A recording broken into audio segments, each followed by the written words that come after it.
बिस्मिल्लाहिर्रहमानिर्रहीम।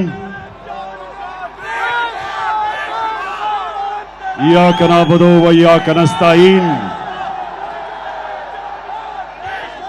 अल्लाह तेरी इबादत करते और सिर्फ तेरे से मदद मांगते हैं मौला। लाहौर आज पहले तो मैं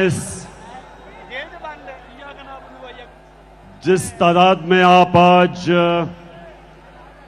हॉकी स्टेडियम में आए,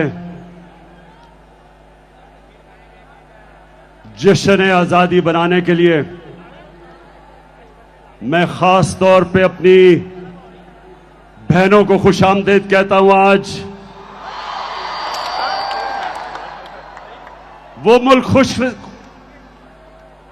मुल्क खुशकिस्मत है जिसकी माएं और बहनें आजादी का जज्बा रखती हैं, जिनमें शऊर होता है। और वो मुल्क खुशकिस्मत है जिसर इस तरह के जुनूनी बाशऊर नौजवान होते हैं।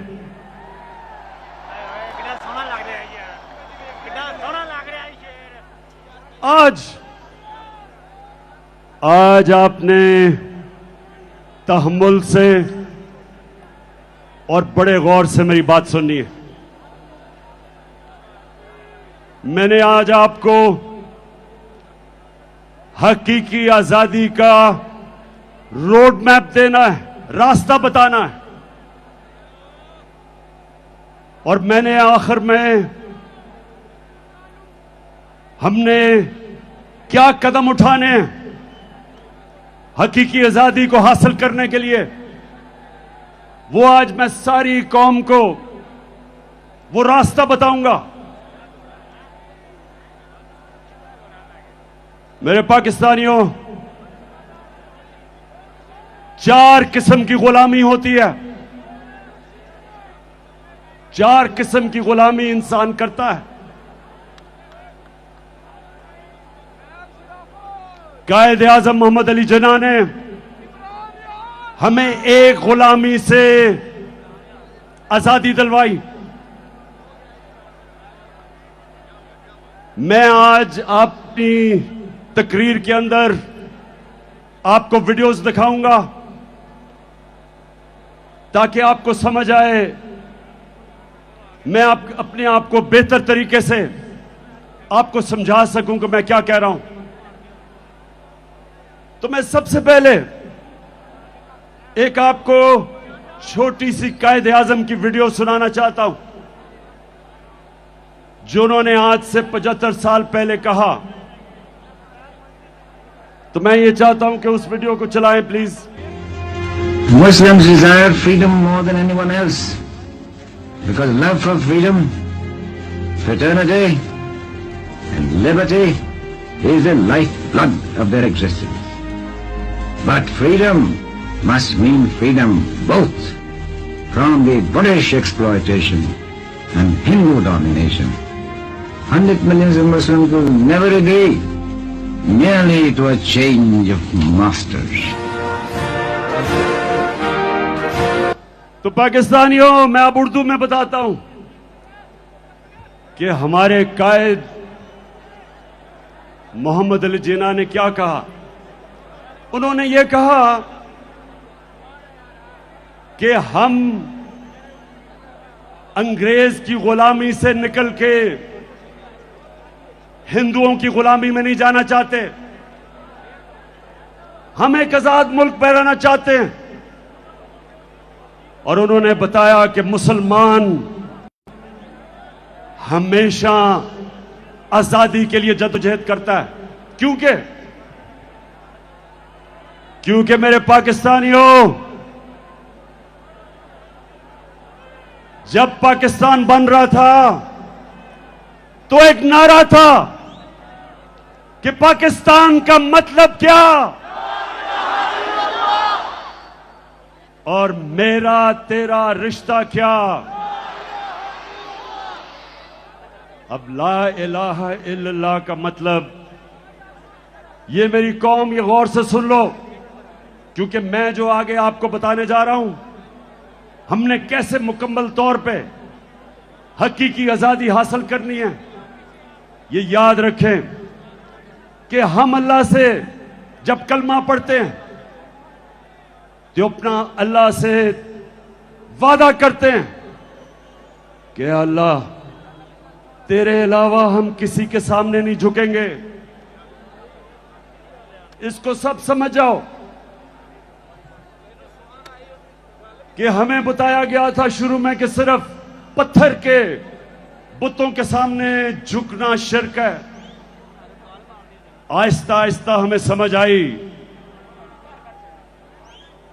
जैसे जैसे मेरी उम्र गुजरी तो मुझे समझ आई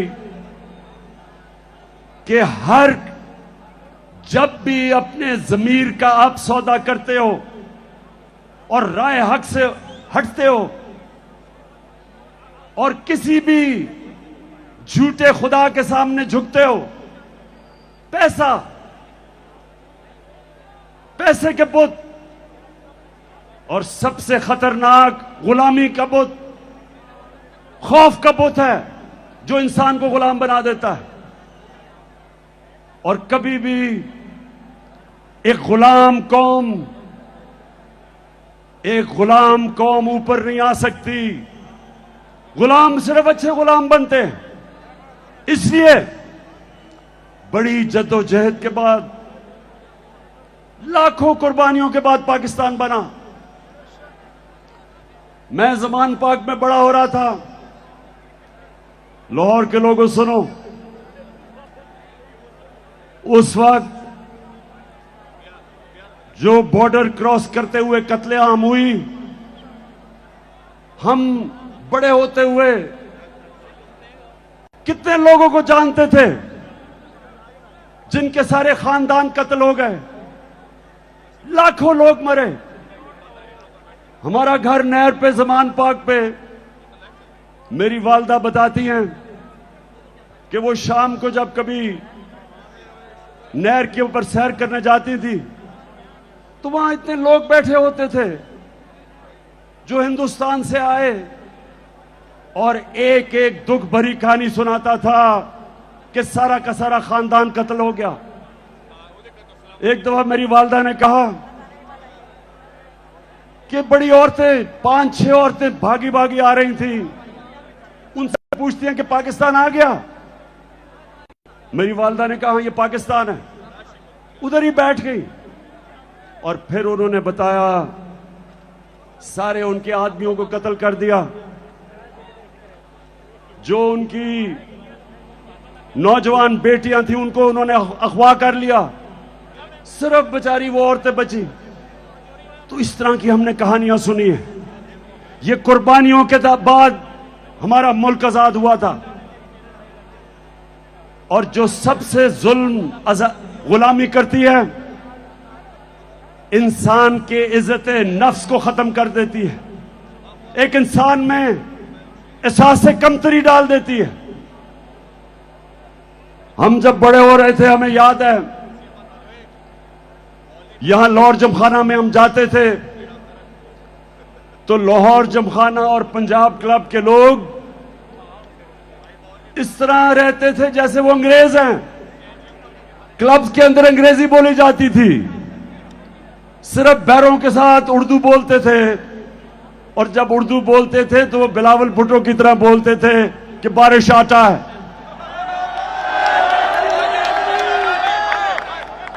यानी कि एहसास से कमतरी ऐसे थी कि पाकिस्तानी अंग्रेज बनना चाहते थे, और ये गुलामी करती है।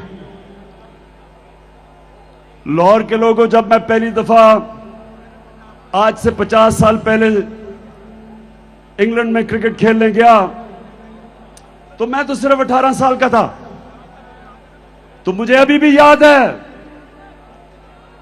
मेरे सीनियर प्लेयर मुझे कहते, ये कानों ने सुना कि इमरान सोचो भी ना कि हम अंग्रेज को हरा सकते हैं, अगर इज्जत से हार के वापस आ गए तो बहुत बड़ी कामयाबी होगी। एहसास से कमतरी थी। जीते हुए मैच हम हार जाते थे क्योंकि हमारे अंदर खुद एतमादी नहीं थी कि हम जीत सकते हैं। 70 की दिहाई में अच्छी भली अच्छी टीमें थी, कोई मैच नहीं जीतती थी। बड़े बड़े मैच जब आते थे एहसास कमतरी की वजह से घबरा के हार जाते थे, और जब 80 की दिहाई में कमजोर टीमें थी, लेकिन क्योंकि ज़हनी तौर पे हम आजाद हो गए थे, हारे हुए मैच जीतते थे। यही पाकिस्तान का हाल है कि वो गुलामी से जो एहसास कमतरी थी उससे हम निकले नहीं।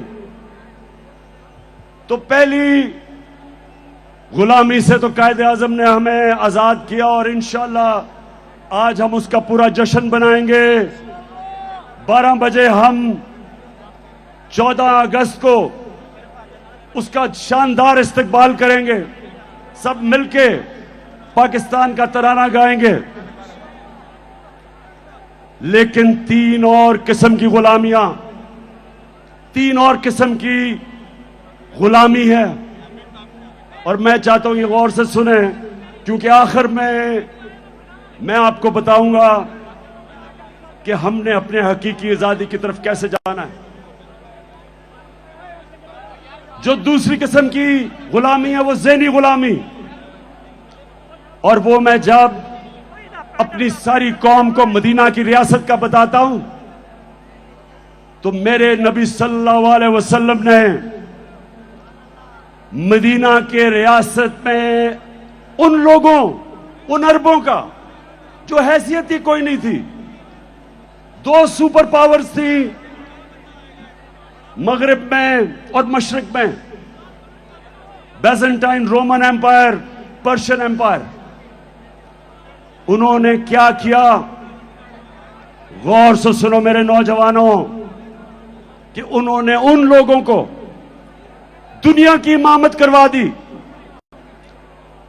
10 साल 622 और 632 जब मेरे नबी सल्लल्लाहु अलैहि वसल्लम दुनिया से गए, वो ही अरब जिनकी हैसियत नहीं थी दुनिया की इमामत की, तो वो क्या किया उन्होंने?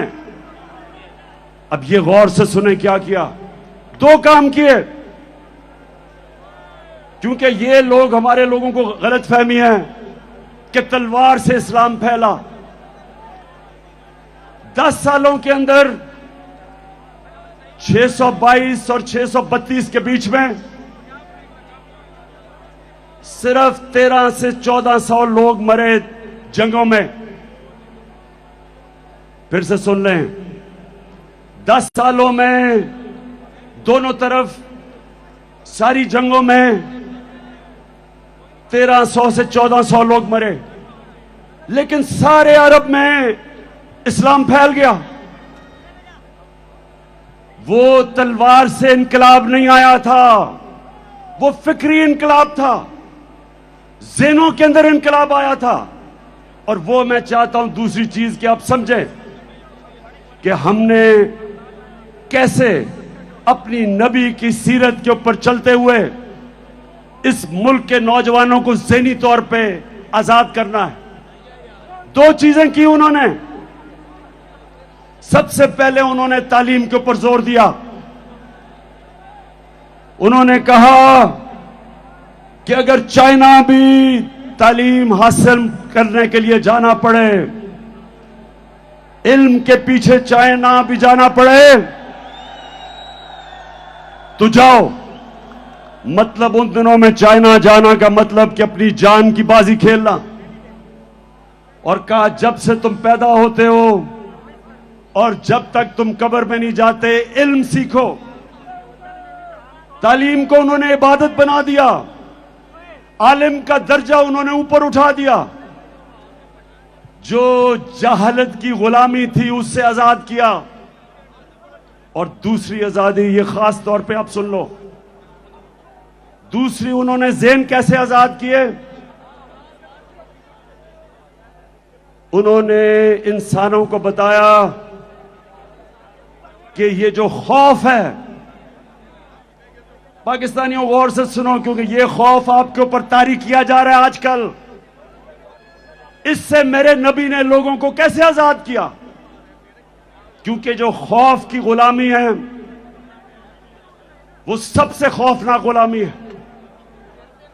मैं बार बार लोगों को मिसाल देता हूं करबला की। मुसलमानों की तारीख में जो सबसे बड़ा सानिया हुआ, सबसे बड़ी ट्रेजेडी हुई, करबला के अंदर जब हजरत इमाम हुसैन पहुंचे तो कूफा के लोगों को पता था कि हजरत इमाम हुसैन राय हक पे हैं, उनको पता था। लेकिन यजीद के खौफ की वजह से, उसके जुल्म से डर के उन्होंने उनकी मदद नहीं की। और हमेशा कूफा के लोगों ने बाद में पछताए कि क्यों नहीं हमने उनकी मदद की और इस्लाम की तारीख की सबसे बड़ी ट्रेजेडी होने दी। तो नबी ने लोगों को कैसे आजाद किया खौफ से? उन्होंने कहा 3 सबसे बड़े खौफ हैं इंसान के। सबसे बड़ा खौफ मौत का खौफ, दूसरा खौफ कि मैं जलील ना हो जाऊं, मैं फेल ना हो जाऊं, और तीसरा खौफ मेरी रिस्क ना चली जाए, मेरी नौकरी ना चली जाए, मेरी बिजनेस ना बंद हो जाए। ये 3 खौफ की वजह से इंसान अपने जमीर पे कॉम्प्रोमाइज करता है, इंसान राय हक पे चढ़ने से डरता है, इन 3 खौफ की वजह से। मैं जब पॉलिटिक्स में आया तो मैं जब पढ़े लिखे लोगों को कहता था कि मेरे साथ आओ पॉलिटिक्स में, अगर पॉलिटिक्स में करप्ट लोग हैं तो ईमानदार लोगों को आना चाहिए। मुझे अफसोस से कहना पड़ता है कि पढ़े लिखे और ईमानदार लोग ज्यादातर मुझे कहते थे पॉलिटिक्स बड़ी गंदी है, हमें जलील कर देंगे। मैं आज भी लोगों को कहता हूं, ये जो मेरे घटिया मुखालिफ 26 साल से मेरे किरदार कुशी कर रहे हैं, 26 साल से मेरे ऊपर इन्होंने हर किस्म का किताबें मेरे ऊपर गंदी लिखवाई, हर किस्म के मेरे ऊपर इन्होंने बदनाम करने की कोशिश की। लेकिन अल्लाह की शान देखो, आज अब किस तादाद में आए हुए हैं और मुझे हौसला अफजाई कर रहे हैं।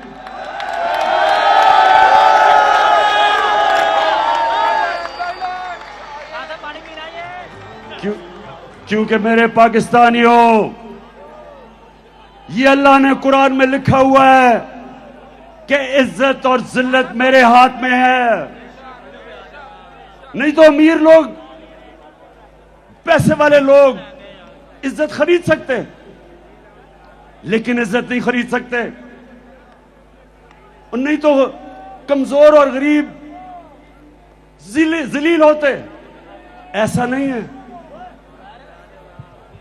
और जिंदगी मौत, यह भी मैं आज आप सबको बता दूं कि आज तक किसी ने कोई बड़ा काम नहीं किया जो मौत से डरता है।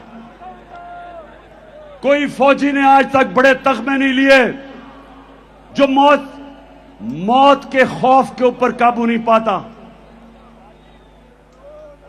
पहला आदमी जो माउंट एवरेस्ट पे चढ़ा था, सबसे ऊंचा पहाड़ दुनिया में, एडमंड हिलरी, उससे पहले जितनों ने भी कोशिश की थी माउंट एवरेस्ट पर चढ़ने की, या वो मर गए थे और या फेल हो गए थे। तो जब वो पहला आदमी माउंट एवरेस्ट पर चढ़ा, उसने अपने मौत के खौफ के ऊपर काबू पाया। और ये मदीना की रियासत में मेरे नबी ने किया, इंसानों को आजाद कर दिया, मौत का खौफ चला गया। पैसे की लालच वो चलेगी, क्योंकि रिस्क तो अल्लाह के हाथ में। और उनको ये पता चल गया कि कोई इंसान हमें जलील नहीं कर सकता, मेहनत हम करेंगे, ऊपर वाला दिलों के राज जानता है। और उसके ऊपर ईमान रख के वो लोग, आजाद लोग, उनकी परवाज,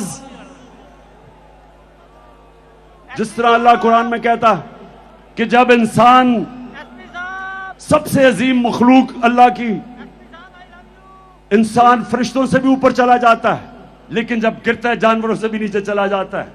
तो हमारे हाथ में, पाकिस्तानियों, ये ज़हनी आजादी की तहरीक कि हमें पहले इत्मीनान होना चाहिए कि हम नबी सल्लल्लाहु अलैहि वसल्लम की उम्मत है, दुनिया के सबसे अजीम लीडर की उम्मत है।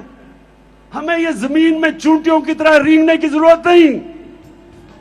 हम हाथ फैला के दुनिया के सामने क्यों फिरते हैं? हम वो कौम है, पाकिस्तान वो कौम है जो 27वीं रमजान पे पाकिस्तान बना था। अल्लाह ने इस मुल्क को हर किस्म की नेमत दी है, लेकिन कोई भी कौम जो गुलाम होती है, गुलाम ज़हनियत की, वो कभी उसकी परवाज ऊपर नहीं होती। तो दूसरी चीज कि हमने अपने बच्चों को नबी सल्लल्लाहु अलैहि वसल्लम की सीरत पढ़ानी है। मैं जब प्राइम मिनिस्टर था, मैंने रहमतुल लिल आलमीन अथॉरिटी बनाई, बड़े बड़े स्कॉलर्स को उसमें बिठाया। उस अथॉरिटी का मकसद यह था कि कॉलेजेस और स्कूलों में हमारे नबी सल्लल्लाहु अलैहि वसल्लम की जिंदगी हमारे बच्चों को बताएं, ताकि उनके कैरेक्टर मजबूत हों, ताकि वो ज़हनी तौर पे आजाद हों। और सबसे बड़ी चीज ये कि वो मगरबी तहजीब के गुलाम ना बन जाएं। जब तक उनको अपनी तारीख का, अपने दीन का नहीं पता चलेगा, तो मगरबी तहजीब इतनी इस वक्त छाई हुई है कि हमारे बच्चे उनकी गुलामी करेंगे।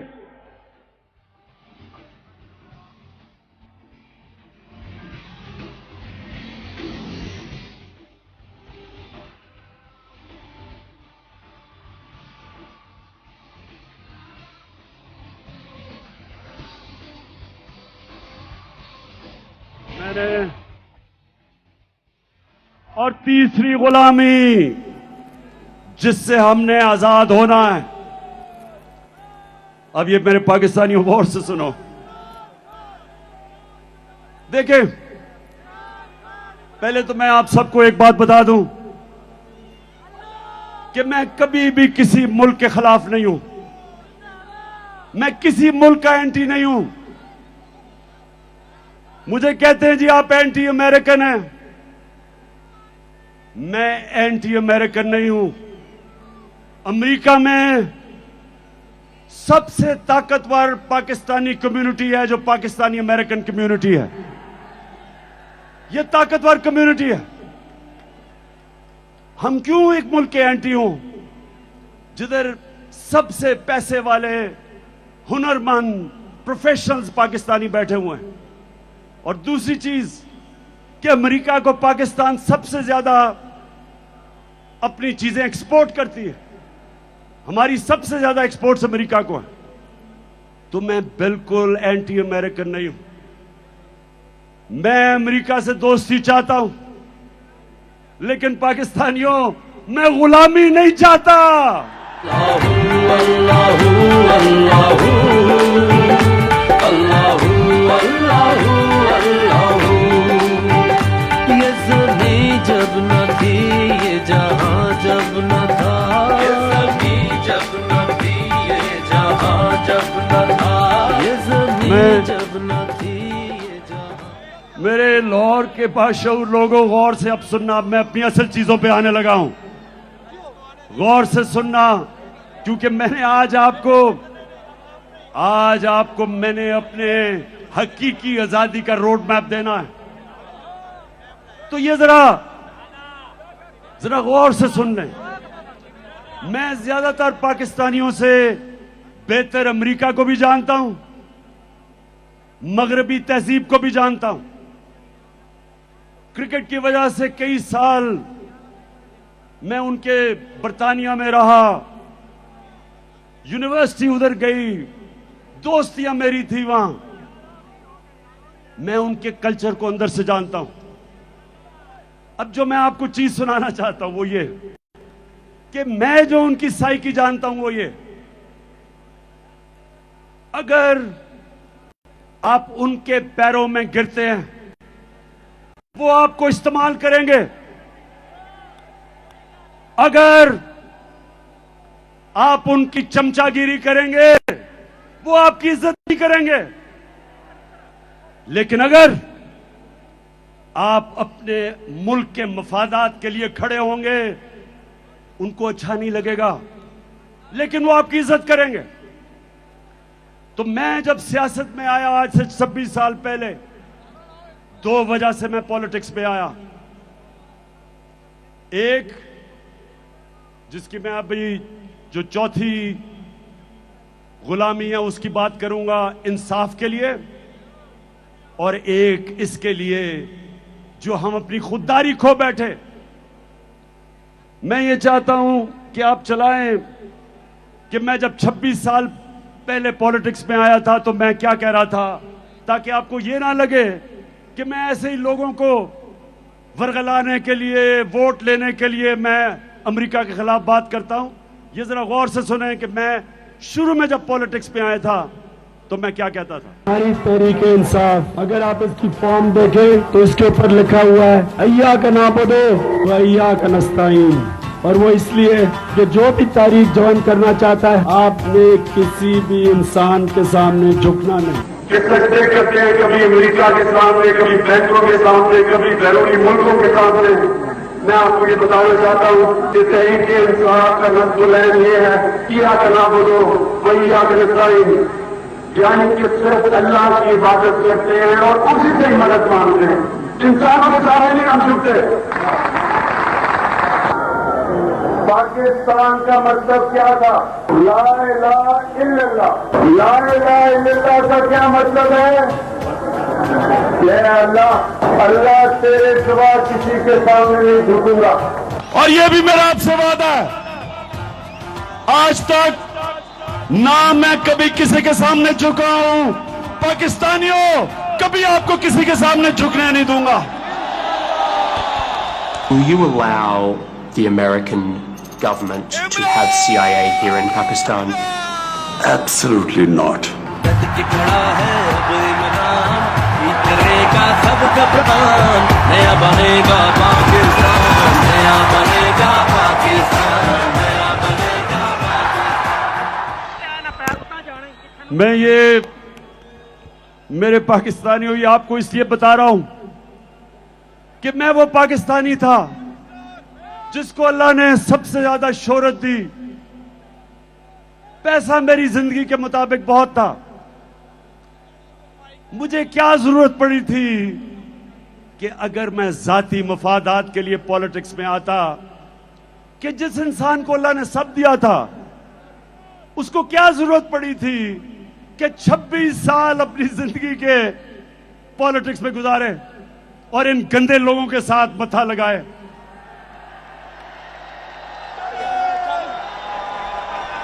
वो इसलिए और वो इसलिए कि पाकिस्तानियों, मेरे मां बाप,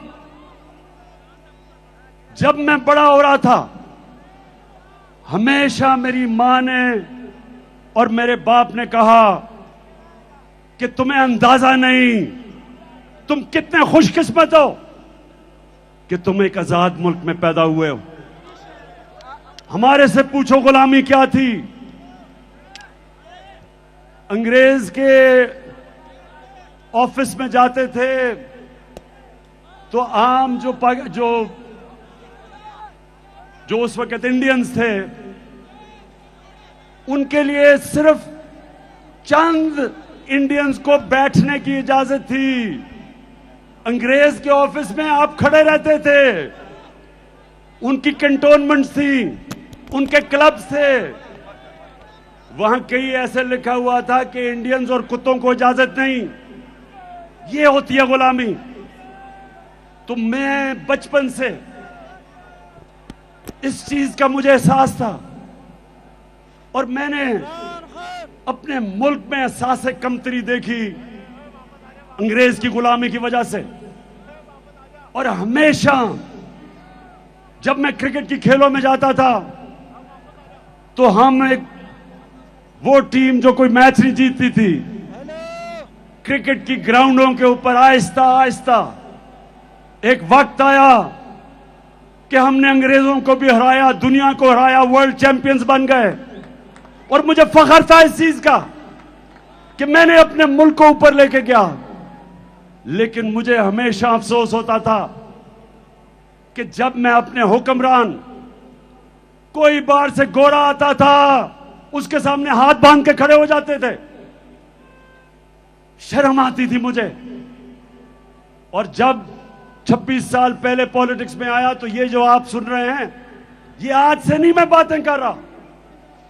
मेरी मोटिवेशन थी कि अल्लाह तूने मुझे कभी मौका दिया तो मैं अपने मुल्क को पैर पे खड़ा करूंगा, एक खुददार कौम बनाऊंगा और कभी किसी के सामने नहीं झुकने दूंगा। हम लोग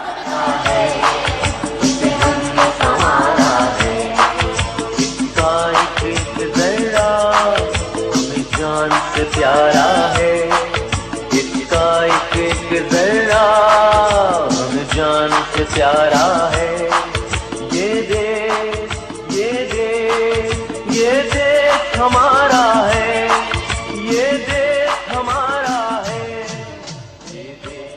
तो मैं अब जरा आपको वीडियोस दिखाऊंगा, जरा संभल के देखना। इन लोगों की मैं बात कर रहा हूं जो हमें शर्मिंदा करवाते थे, जिनको अपनी तो इज्जत नहीं थी, कौम की भी इज्जत मिट्टी में लगा देते थे। तो सबसे पहले हमारा डिफेंस मिनिस्टर और फॉरेन मिनिस्टर, वो जरा अमेरिका के मुतालिक क्या कह रहा है, जरा दिखाओ। अमेरिका जो है अगर जो है वो चाहे तो इस वक्त पाकिस्तान के लिए इतनी माशी जो है डिफिकल्टीज क्रिएट कर सकता है कि मैं समझता हूं कि हो सकता है हम जो हमारा ऑयल बिल जो है अदा करने के लिए हमारे पास पैसे ना रहे। ऑलरेडी जो माशी हालात जो है हमारे इंतहाई मखदूश हैं। ये सारे वेंटिलेटर जो है ना, ये लगे हुए हैं अमेरिका की मर्जी से लगे हुए हैं। अमेरिका चाहे तो ये सारे के सारे जो हमें जो इस वक्त ड्रिप्स लगी हुई हैं या वेंटिलेटर लगे हैं, पाकिस्तानियों, ये डिफेंस मिनिस्टर, फॉरेन मिनिस्टर ये कह रहा है कि अमेरिका ने हमें वेंटिलेटर पर रखा हुआ है, जब चाहे वो खींच दे और हम मर जाएंगे।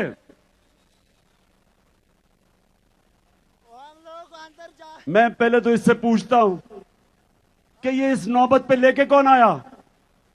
30 साल तो तुम दो खानदान इस मुल्क के ऊपर हुकूमत कर रहे थे, वेंटिलेटर पे डाला किसने? इस मुल्क का खुद पैसा चोरी करके बाहर महलात, अरबों डॉलर्स की प्रॉपर्टीज, बैंक अकाउंट्स, सारे शाहाना लाइफस्टाइल और कौम को मकरूज कर दिया। कौन जिम्मेदार है? तो पहले हमें मकरूज किया, अब हमें कहता है कि अगर हमने अमेरिका की गुलामी ना की तो हम मर जाएंगे। अब जरा मौजूदा प्राइम मिनिस्टर, क्राइम मिनिस्टर, जरा इसकी जरा सुने, जरा ये क्या फरमाते हैं मुल्क का प्राइम मिनिस्टर। मैं सऊदी अरब से होके आया हूं, मैं यूएई के होके, अभी मैं तुर्की होके आया हूं, और मैंने उन भाइयों को कहा कि आप हमारे बड़े अजीम भाई हैं, हमेशा आपने हमारी मदद की। और मैंने यही कहा, जब मैं आया हूं तो आप समझेंगे शायद ये मांगने आया है। मैं मांगने नहीं आया, लेकिन मजबूरी है। जिस तरह माजी में 75 साल में आपने हमारा हाथ बटाया है, कुछ अर्सा आप हाथ बटाओ। मैंने कहा मैं वादा करता हूं कि इंशाअल्लाह हम पूरी कौम हम मिलकर दिन रात मेहनत करेंगे, पसीना गिराएंगे, अपने पांव पे खड़े होंगे। अब मुझे बताएं, पाकिस्तानियों, मुझे बताएं आप कि जब आप मुल्क का प्राइम मिनिस्टर और उस मुल्क का डिफेंस मिनिस्टर ये कहते हैं कि अमेरिका के बगैर हम जी नहीं सकते, तो मुझे बताएं आप सबकी क्या इज्जत होगी? हरे पासपोर्ट की दुनिया में क्या इज्जत होगी? जिस मुल्क के प्राइम मिनिस्टर भिखारियों की तरह फिरते हैं, उस कौम के शहरियों की दुनिया में क्या इज्जत होगी?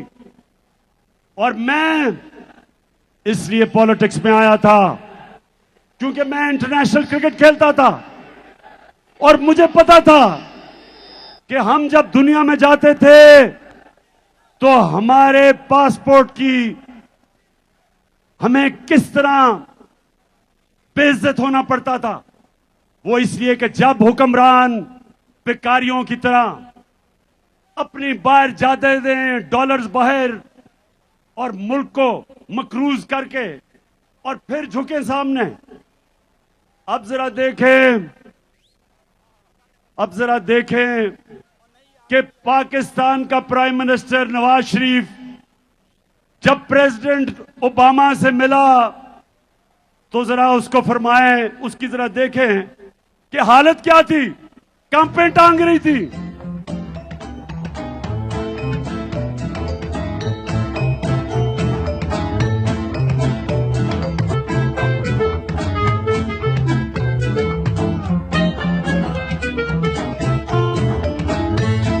I thank you once again and look forward to welcoming you and Mrs. Obama in Pakistan. And Keema and Dal is great. इतना घबराया हुआ था कि थैंक यू भी पढ़ के करना पड़ा, कहीं गलती ना हो जाए, आका नाराज ना हो जाए। तो पाकिस्तानियों, अब जरा मैं सिर्फ एक और आपको वीडियो दिखाना चाहता हूं, फिर से आप ये गलत फहमी में ना हो कि मैं आज ये बातें कर रहा हूं। ये मैं जब से पॉलिटिक्स में हूं ये बातें कर रहा हूं मेहर का। ये जरा देखें ग्राउंड रियलिटी के ऊपर, what do you think will happen? Mehar, ground reality, अगर आप ग्राउंड रियलिटी पे चलना है तो चुप करके गुलाम बन जाते हैं। अंग्रेजों से क्यों इतनी कोशिश की थी आजादी लेने के लिए? वो बेहतर, उससे कम से कम गवर्नेंस सिस्टम इससे बेहतर था, हालात तो बेहतर थे, ट्रेनें चलती थी, यूनिवर्सिटीज बेहतर थी, तालीमी निजाम बेहतर था, लॉ एंड ऑर्डर बेहतर था, करप्शन नहीं थी। तो ये आजादी लेने की हमें जरूरत क्या थी? फिर जमीनी काय करके हाथ खड़े करके कहें जी आपके हम गुलाम है, जो करना कर लें। आप फैसला कर ले, फिर क्या कहना है? या तो आप फैसला करें कि आप एक आजाद मुल्क की तरह रहना चाहते हैं, खुददार मुल्क, एक बाइज्जत मुल्क, या ये बेशर्मी की तरह जिल्लत उठानी पड़ती है, वहां से हर दूसरे दिन गोरा आगे झाड़ा देकर चला जाता है और डू मोर करके जाता है कि और अपने लोगों को मारो। ये कोई जिंदगी है? मैं आपको ये बता दूं कि अगर आप इस जिंदगी से मुतमईन है तो आप हो। मैं ये जमीनी इकाई कबूल नहीं करता।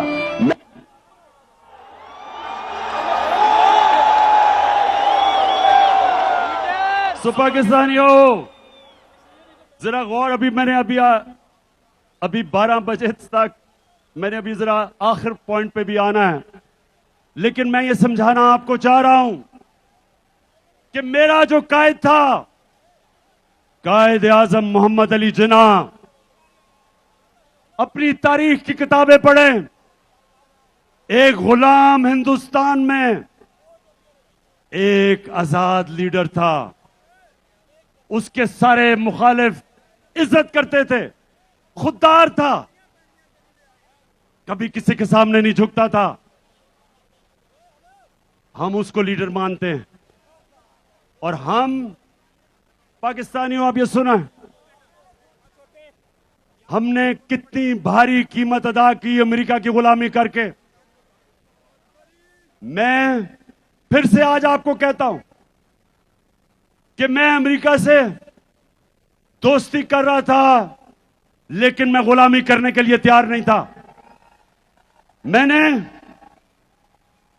प्रेसिडेंट ट्रंप से मेरे ताल्लुकात ठीक थे, क्योंकि वो वापस इज्जत देता था। जब मैं वॉशिंगटन गया, अपनी पाकिस्तानी कम्युनिटी अमेरिकन से पूछे कि जिस तरह का उसने प्रोटोकॉल मुझे दिया, कितने और पाकिस्तानी प्राइम मिनिस्टर्स को दिया पहले, क्योंकि वो इज्जत करते हैं उनकी जो अपनी इज्जत करवाते हैं। मैं जिधर उनसे मुखालफत करता हूं वो ये कि उन्होंने धमकी दी जनरल मुशर्रफ को और कहा कि पाकिस्तान को अमेरिका की जंग में अगर शामिल ना किया, आपने शिरकत ना की, तो पाकिस्तान को वो तबाह कर देंगे। बदकिस्मती से हमारा लीडर उस वक्त जनरल मुशर्रफ घुटने टेक गया और पाकिस्तानी कौम ने बाहरी कुर्बानी अदा की उसके लिए। जो अमेरिका में दहशतगर्दी हुई थी, न्यूयॉर्क में 2,500 अमेरिकन मरा था। उनकी जंग में शिरकत करके 80,000 पाकिस्तानी कुर्बान हुआ। दुनिया की तारीख में पहली दफा गुलामी की यह इंतहा थी कि जंग उनकी लड़ रहे हैं, हमारे फौजी कुर्बानियां दे रहे हैं, हमारे शहरी कुर्बानियां दे रहे हैं, और हमारे ऊपर 400 ड्रोन अटैक किए अमेरिका ने। ड्रोन अटैक का मतलब कि देहातों में जाके बमबारी करके लोग मारते थे। कौन सा मुल्क इजाजत देता है कि कोई और मुल्क फैसला करे कौन सा पाकिस्तान में दहशतगर्द है और आके उसको मार दे? हमारा दहशतगर्द अल्ताफ हुसैन 30 साल से बैठा हुआ है बर्तानिया में, हजारों लोग मरवाए उसने। क्या बर्तानिया पाकिस्तान को इजाजत देगा कि हम अल्ताफ हुसैन के ऊपर ड्रोन अटैक करें? वो नहीं करेंगे। वो कहेंगे ये हमारे कानून के खिलाफ है, अदालत में जाके साबित करो कि वो दहशतगर्द है। तो हमारे मुल्क में आप फैसला करके जिसको मर्जी 400 ड्रोन अटैक किए। एक मदरसे के ऊपर ड्रोन अटैक करके 60 बच्चों को मार दिया और यहां चूहे बैठे हुए थे। किसी की जरूरत नहीं थी अमेरिका को कहे कि तुम जुल्म कर रहे हो। एक तहरीक इंसाफ ने ड्रोन अटैक्स के खिलाफ धरने दिए। बाकी ये जो नवाज शरीफ और आसिफ जरदारी, इनके मुंह से चू नहीं निकलती थी क्योंकि इनके अरबों डॉलर बाहर पड़े हुए थे और ये डरते थे कि कभी भी इनका पैसा जब्त कर सकते हैं। ये पैसे की पूजा करने वाले हमारे मुल्क में जुल्म हुआ, इन्होंने जुल्म होने दिया, हमें टिश्यू पेपर की तरह इस्तेमाल होने दिया। मैं एंटी अमेरिकन नहीं हूं, लेकिन मैं अपने लोगों के मफादात के ऊपर किसी किस्म की कॉम्प्रोमाइज नहीं करने के लिए तैयार। फिर जरा सुने, फिर सुने। हमें हमारे एम्बेसडर असद मजीद वॉशिंगटन में, पाकिस्तानी एम्बेसडर, उसको मिलने आता है एक अमरीकी अंडर सेक्रेटरी ऑफ स्टेट, उसका नाम था डोनाल्ड लू। जरा गौर से सुने पाकिस्तानियों, ताकि आपको पता चले कि किस तरह हमारे मुल्क की जिल्लत हुई। वो आके हमारे एम्बेसडर को कहता है कि इमरान खान जो तुम्हारा प्राइम मिनिस्टर है, अगर तुमने अदम एतमाद की वोट पे उसको ना हटाया तो धमकी दी, तुम्हें मुश्किलों का सामना करना पड़ेगा। और कहता वो इसलिए कि वो रूस चला गया, रूस का दौरा किया उसने। जब मुझे ये पता चला, मैंने अपने फॉरेन ऑफिस को कहा कि ये होते कौन है मुझे कहने वाले कि मैं रूस क्यों गया? क्या मैं इनका गुलाम हूं? लाजिम है कि हम भी देखेंगे, हम देखेंगे, हम देखेंगे। लाजिम है कि हम भी देखेंगे, हम देखेंगे। तुम मेरे लाहौर के बाशऊर शहरियों थक तो नहीं गए? ये आजादी की जश्न की राहत है।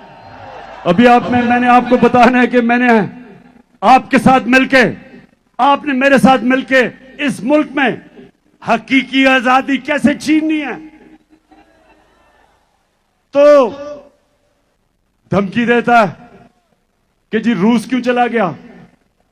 मैं रूस इसलिए गया कि मेरे लोगों का फायदा था उसमें। मैं चाहता था कि मेरे लोगों को सस्ता तेल मिले। जो हिंदुस्तान रूस से 40% कम कीमत पे तेल ले रहा है, मैं चाहता था कि हमने जो 20 लाख टन गंदम खरीदनी है, हम रूस से सस्ते दाम पे लें। उनके सदर पुतिन से मैंने बात की थी, वो तैयार थे हमारी मदद करने के लिए। हमने गैस लेनी थी आगे जाके रूस से, तो वो इतने नाराज हुए कि जनाब इमरान खान को हटा दो। इसने हमारा हुक्म नहीं माना। अब मैं आपको दो मुल्कों के फॉरेन मिनिस्टर्स दिखाना चाहता हूं। पहले हिंदुस्तान का फॉरेन मिनिस्टर, उसको हुक्म दिया, उसको कहा कि जनाब आप रूस से तेल ना खरीदें। अब ये गौर से सुने, हिंदुस्तान अमेरिका का स्ट्रेटेजिक एलाय है। हमारा कोई अमेरिका के साथ अलायंस नहीं है। हिंदुस्तान अमेरिका का स्ट्रेटेजिक एलाय है। और उनको जब अमेरिका ने कहा कि आप रूस से तेल ना खरीदें, तो उनके फॉरेन मिनिस्टर ने क्या कहा, ये देखें। By purchasing oil for national interest, India is being asked, are you funding this war? Tell me if buying Russian gas is not funding the war? I mean, why is it's only Indian money and oil coming to India which funds, but it's not gas coming to Europe which funds? I mean, look, somewhere, I mean, let's be a little even-handed out here. If countries in Europe and the West and the United States are so concerned, why don't they allow Iranian oil to come into the market? Why don't they allow Venezuelan oil to come into the market? I mean, they've squeezed every other source of oil we have. And then say, okay guys, you must not go into the market and get the best deal for your people. सुना, मैं जिनको समझ नहीं आए मैं समझाऊं। ये foreign minister को उन्होंने कहा कि रूस से तेल ना खरीदो। उसने आगे से कहा, तुम कौन होते हो मैं कहने वाले? यूरोप खरीद रहा है तेल उनसे, हमारे लोगों की जरूरत है, हम खरीदेंगे। ये होता है आजाद मुल्क। हमारे जब इनको ये जो इंपोर्टेड हुकूमत ये जब आई, तो हमने उनसे बात कर ली थी रूसियों से सस्ता तेल खरीदने की, लेकिन इनकी हिम्मत नहीं थी। यहां तेल की, पेट्रोल डीजल की कीमत आसमानों पे, जुर्रत नहीं थी कि कहें जी हमारे लोगों के लिए महंगाई है, गुर्बत की लकीर के नीचे जा रहे हैं लोग। और आप साउथ अफ्रीका को सुने कि साउथ अफ्रीका को अमेरिका का, ये सुन लें, अमेरिका का फॉरेन मिनिस्टर बैठा हुआ है, उसके सामने साउथ अफ्रीका की फॉरेन मिनिस्टर क्या कहती है?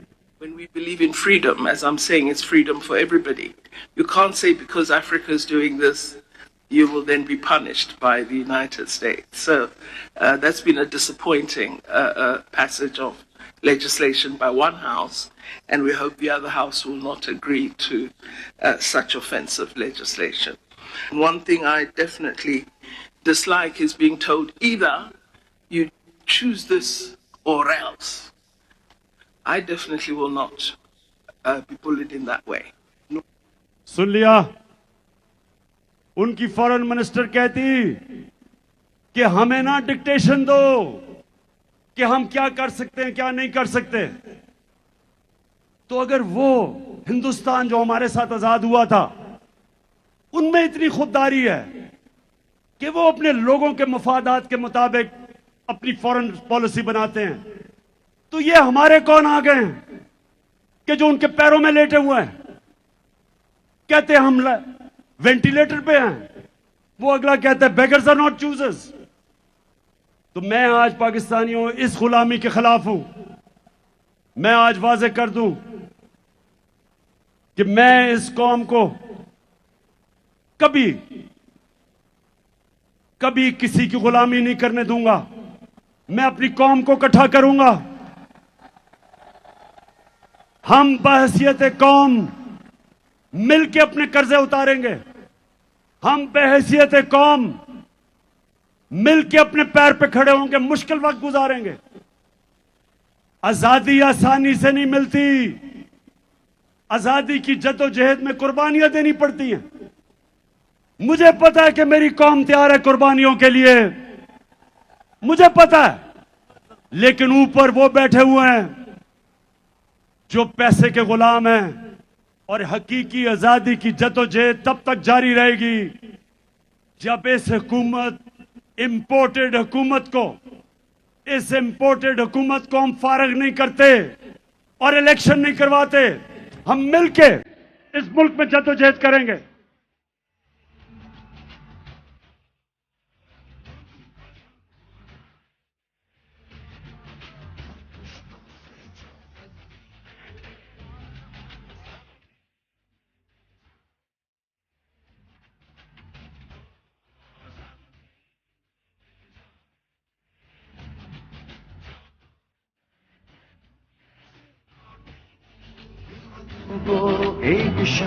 और अब चौथी गुलामी।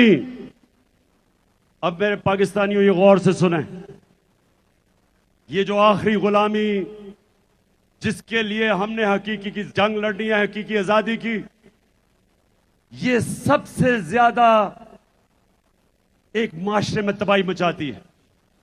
और वो क्या है? नबी सल्लल्लाहु अलैहि वसल्लम ने मदीना की रियासत में एक तो ज़हनी तौर पे लोगों को आजाद किया, और दूसरा उन्होंने अदल और इंसाफ दे के इंसानों को आजाद किया। जानवरों की बस्तियों में और इंसानों की बस्तियों में क्या फर्क है? जानवरों की बस्तियों के अंदर जो ताकतवर है वो जो मर्जी करे, कमजोर अपनी जान बचा के फिरता है।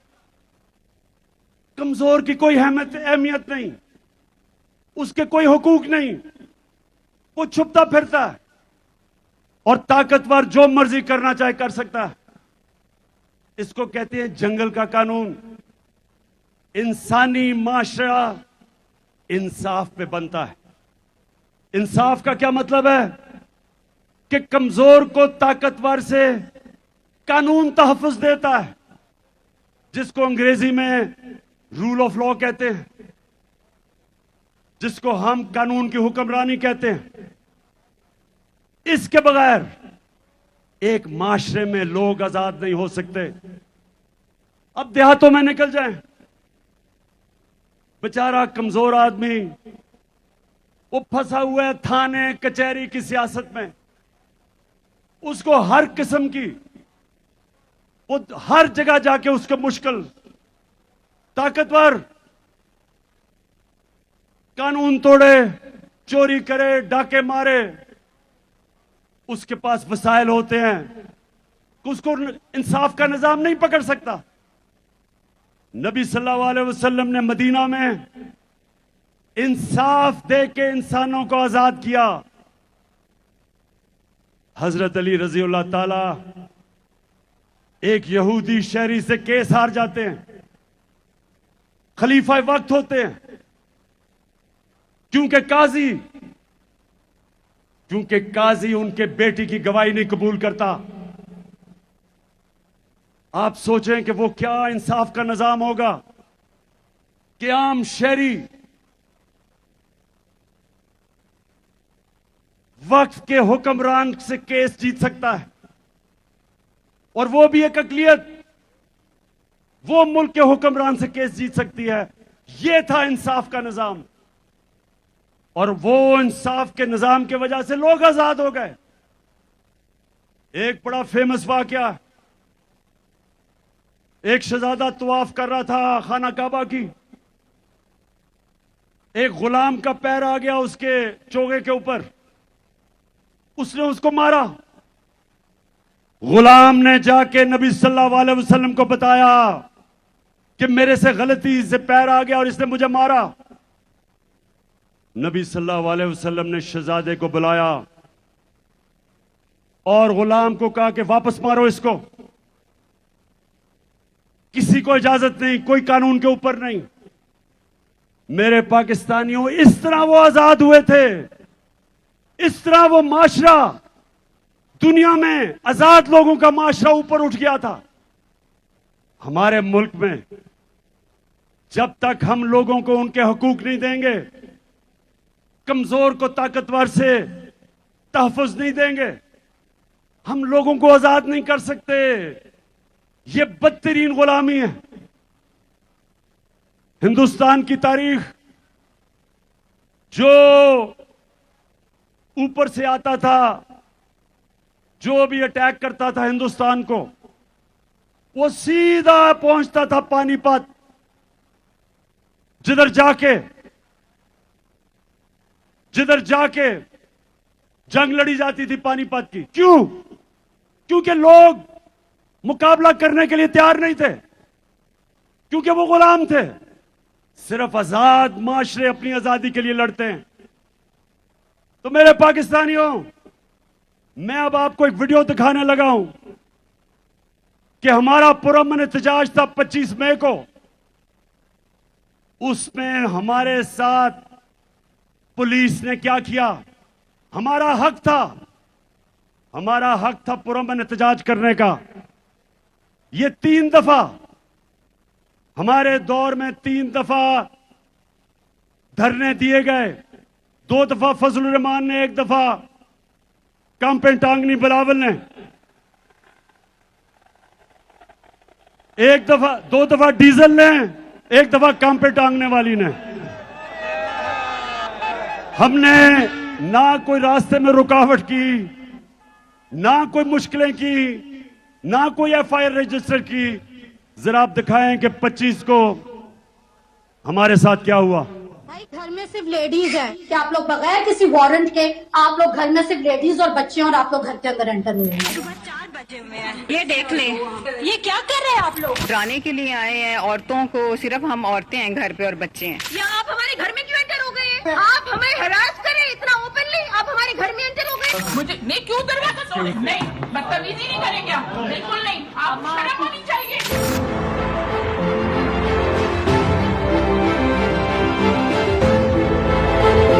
तरीका तो नहीं कि 40 के 40 मर्द और गुंडों की तरह घरों के अंदर दरवाजे टाप के गेट तोड़ के अंदर घुस गए हैं। हम पे बदतमीजी की है, तशद्दुद किया है, इतना मुझे मार के इतने बुरे तरीके से मेरी बेटी को थप्पड़ मारा है। पुलिस वाले पुलिस वैन में डाले में आए हैं 8 बंदे, और वो मेरे गेट के ऊपर से एक तो चढ़ के पार हुआ, फिर उन्होंने डाला मारा, मेरा गेट तोड़ दिया। क्या हुआ है? क्या हुआ?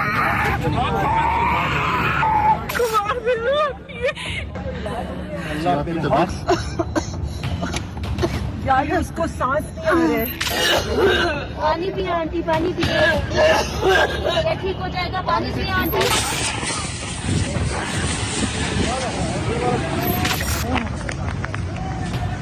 बाबा आंखों पानी ओ बगैर तो छोटे-छोटे बच्चों में चैलिंग हो रही है यहाँ पे, फैमिली और बच्चों में चैलिंग हो रही है यहाँ पे। और इसको शेल मुंह पे इन्होंने मारा निशाना लेके।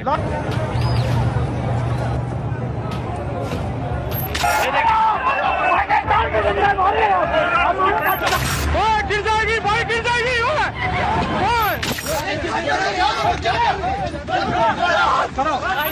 सर फाड़ दिया इन नकारा खबीस लोगों ने, इन लोगों ने ख्याल नहीं किया।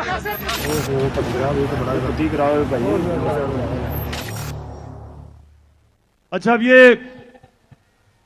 ये जो अभी आपने देखा,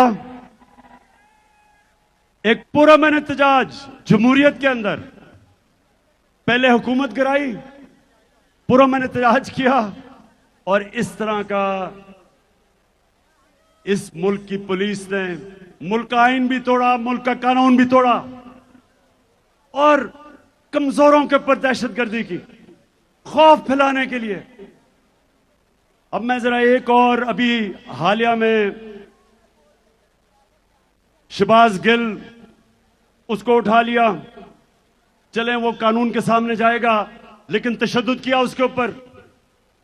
उसको हर इंसान को मौका मिलना चाहिए अपने आप को बेकसूर साबित करने का। यह तो इंसाफ का निजाम है, इंसाफ का तकाजा है। उसको तशद्दुद किया, लेकिन सबसे खौफनाक चीज, उसके ड्राइवर की बीवी को उठा लिया और उसकी 10 महीने की बेटी। ये जरा आप देखें।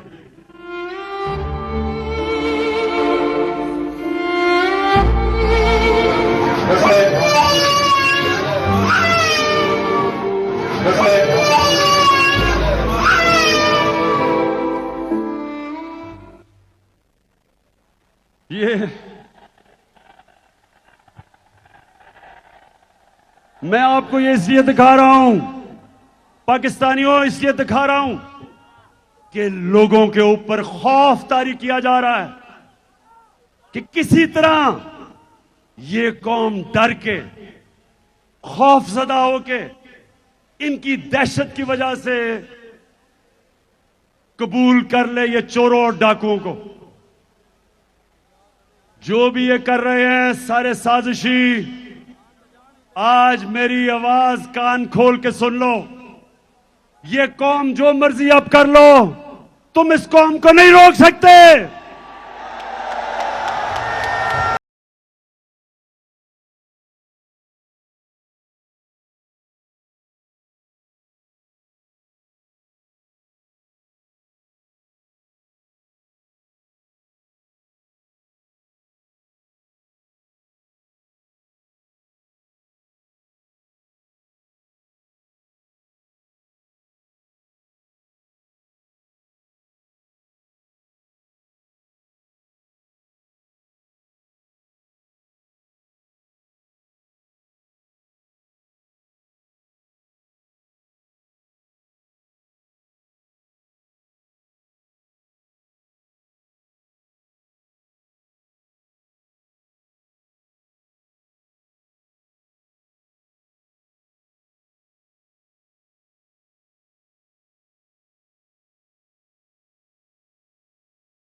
जालिम से टकराएंगे, जालिम से टकराएंगे, अपनी ताकत जमाने से मनवाएंगे, जमाने से मनवाएंगे, साम्राज्य खुदाओं पे छा जाएंगे, साथ है मर्दोज़न सर पे बांधे कफन, साथ है मर्दोज़न सर पे बांधे कफन, जाग उठा है सारा वतन साथियों, मुजाहिदों,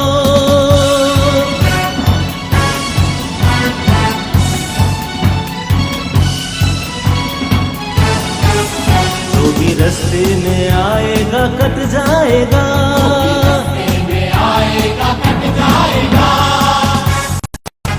रन का मैदान लाशों से पट जाएगा,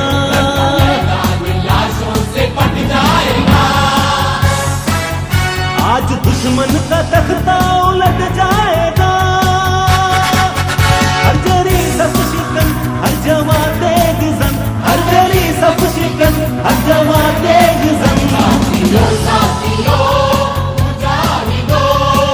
जाग उठा है सारा वतन साथियों, मुजाहिदों,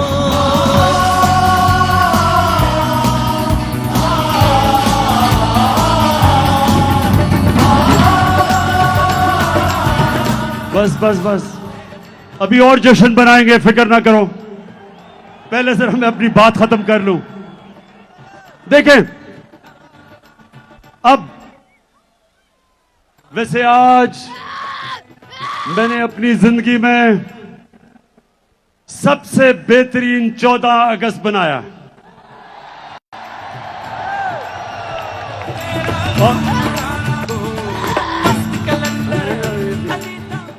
और मेरा दिल कह रहा है, पाकिस्तानियों मेरा दिल कह रहा है कि जो इंशाअल्लाह अगली 14 अगस्त होगी, हम अपनी हकीकी आजादी ले चुके होंगे।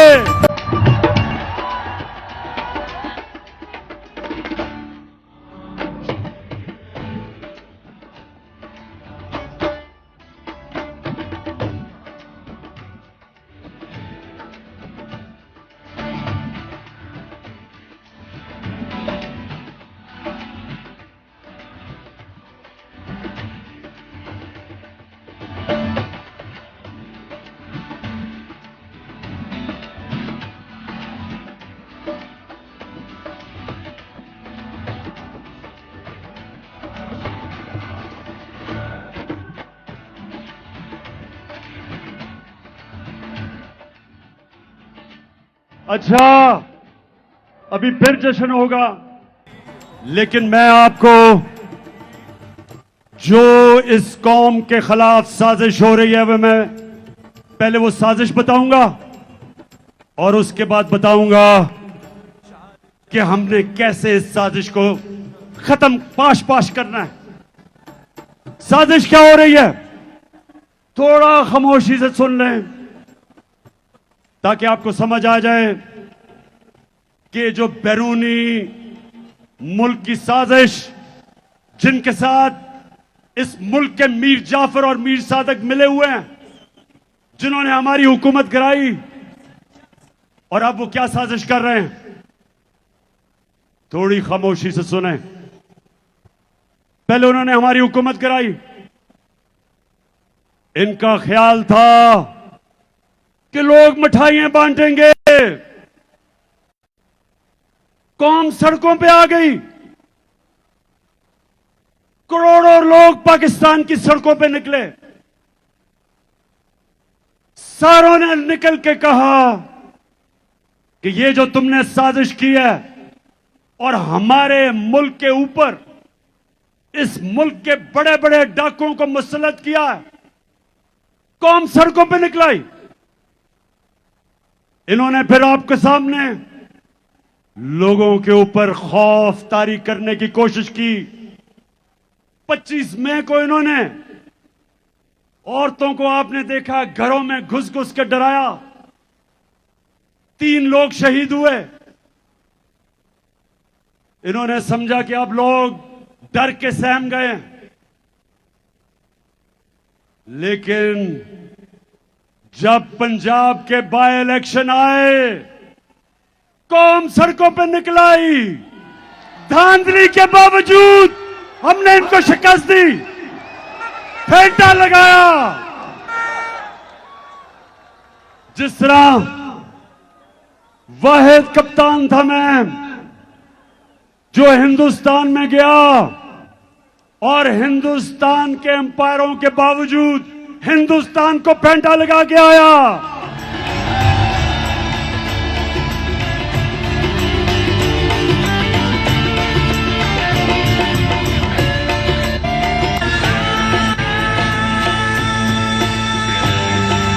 तो इस बारी इन्होंने इंतजामिया को साथ मिलाया, अंपायरों को साथ मिलाया, पुलिस का इस्तेमाल किया और वो सिकंदर सुल्तान जो एक बददियानतदार इलेक्शन कमिश्नर, उसने पूरी मदद की, इनकी हर किस्म की धांधली की।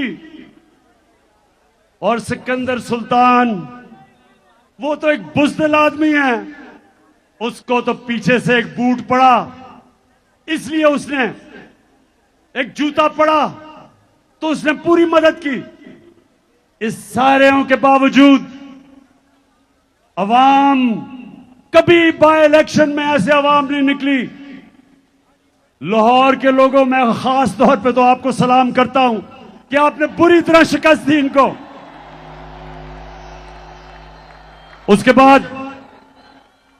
उसके बाद इन्होंने एक नया प्लान बनाया जो मैं आप सबके सामने रख रहा हूं। प्लान यह बनाया है कि इमरान खान के खिलाफ केसेस करो, इलेक्शन कमीशन में तोशाखाना का केस, फंडिंग का केस, किसी तरह इसको डिस्क्वालीफाई करो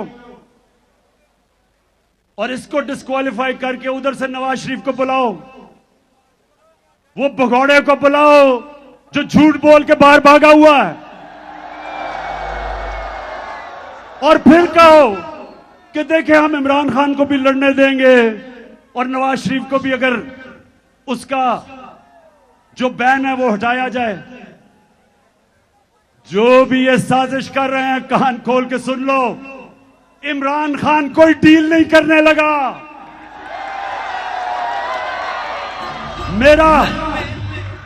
मेरा मुकाबला इस डाकू से ना करो, ये 30 साल से पैसे चोरी कर रहा है।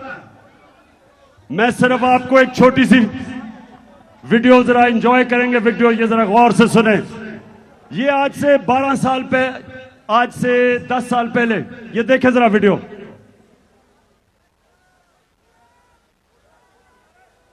चलो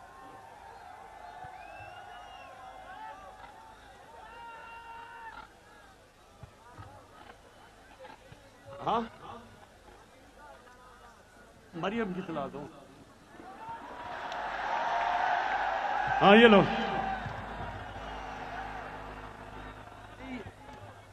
ये वाली नहीं, मुझे पता है आप पावर इन इस्लामाबाद। बस ये पुरानी वीडियो वो चलाओ ना, वो जो एवन फील्ड अपार्टमेंट की वीडियो है, जरा सुने तो देखे सही। इनकम इतनी है कि आपको ये प्रॉपर्टी आप ले सकते हैं कि आपने मे फेयर के अंदर जो आपकी 4 अपार्टमेंट्स हैं उनकी 1 अरब से ज्यादा, 1 अरब रुपए से ज्यादा उनकी कीमत है। अब 4.5 अरब तक पहुंच गई है उनकी कीमत। आपने अपनी जो टैक्स में टोटल आमदनी बताई है 94 में, 1.5 लाख रुपए है। मुझे ये बताएं कि आपने अरबों रुपए की मे फेयर में प्रॉपर्टी खरीदी कैसे? ये था 10 साल पहले, आज से 10 साल पहले ये। अब उसका जवाब आता है। सलमान शहबाज शरीफ का बेटा जो मफरूर हुआ है वो इसका जवाब देता है। बात यह है कि जिन अरबों रुपए की मे फेयर की प्रॉपर्टीज की ये बात कर रहे हैं, ये तो पहले पता नहीं है। बताएं कौन सी प्रॉपर्टीज है, लाएं, दिखाएं, उसका कोई प्रूफ लाएं। ये कह रहा है, अब ये सुनते रहें, जरा मैं चाह रहा हूं गौर से देखें। 2012 में मैं कह रहा हूं कि इनकी प्रॉपर्टीज हैं। सलमान शहबाज शरीफ का वो बेटा जो किकबैक स्पेशलिस्ट है, वो आके कहता है कि कौन सी प्रॉपर्टीज।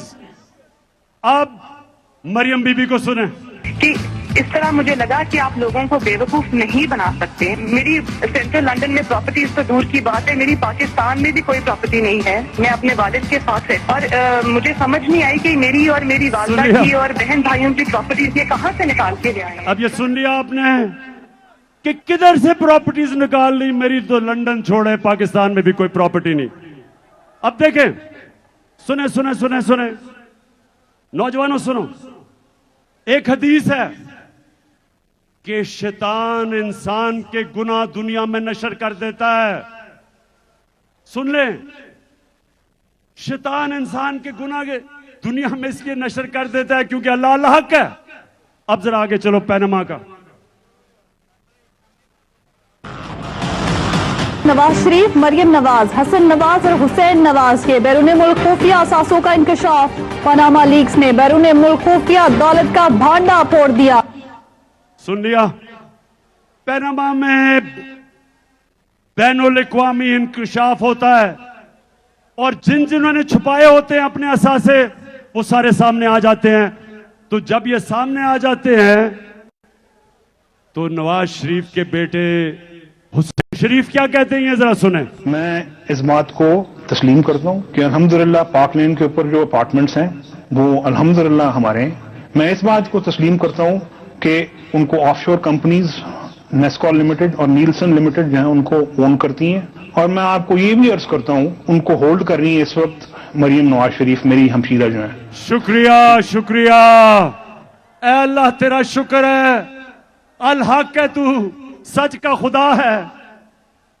तो सबके सामने क्या चीजें आई कि यहां के प्राइम मिनिस्टर ने आपका पैसा चोरी करके लंदन में अरबों रुपए की प्रॉपर्टीज ली और वो बाहर इंकशाफ में सामने आ गई और ये कह रहे हैं कि वो आदमी जो 30 साल से मुल्क के पैसे चोरी करके बाहर लेके जा रहा है, वो कह रहे हैं कि इमरान खान को और उसको एक ही तराजू में खड़ा कर दो। मैं तो 20 साल बाहर कमाई की, सारे पैसे बैंकिंग चैनल से सब कुछ बेच के, सारा मेरा जीना मरना पाकिस्तान में है।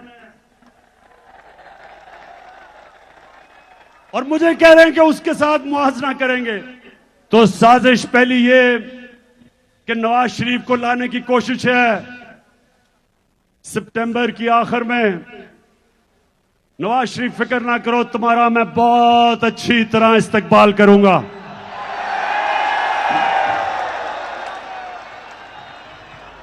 साजिश, एक मिनट है, साजिश दूसरी कि इमरान खान के ऊपर केसेस करो, किरदार कुशी करो। ये वो जो टीवी स्टेशन लिफाफों वाले, पैसे लेके जमीर बेचने वाले, उनके जरिए इमरान खान की किरदार कुशी करो, उसको बुरा भला करो, उसको डिस्क्वालीफाई करो।